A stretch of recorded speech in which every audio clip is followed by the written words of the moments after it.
Work और energy को लेकर कई बार बच्चे कंफ्यूज हो जाते हैं।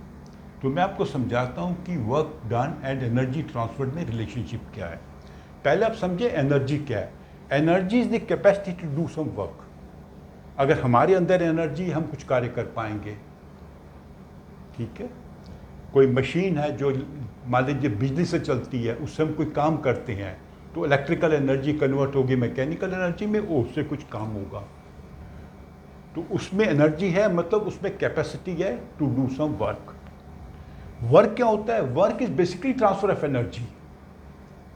जब हम किसी चीज़ पे वर्क करते हैं तो हम एनर्जी ट्रांसफर करते हैं। मान लीजिए हम इस पे किसी चीज़ को पुश भी कर रहे हैं तो हम अपनी मस्कुलर एनर्जी से उसको पुश कर रहे हैं, उसके अंदर मूवमेंट होगी, उसके अंदर काइनेटिक एनर्जी डेवलप होगी। अगर हम उसको उठाकर ऊपर ले जाते हैं तो पोटेंशियल एनर्जी उसमें आएगी। तो work is basically transfer of energy.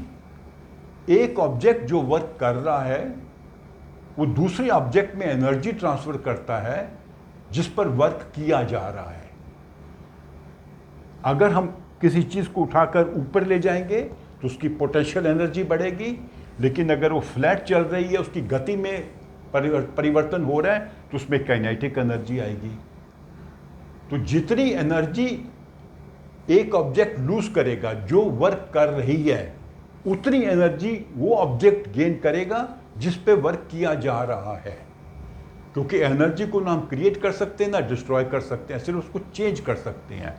तो आपने ये समझना है कि work done basically means transfer of energy to the object on which work is being done. ये उनका रिलेशनशिप है। और इन दोनों का जो यूनिट है जिसमें हम उनको मेजर करते हैं वो जूल्स है। कितनी एनर्जी ट्रांसफर हुई, विल मेजर इन जूल्स।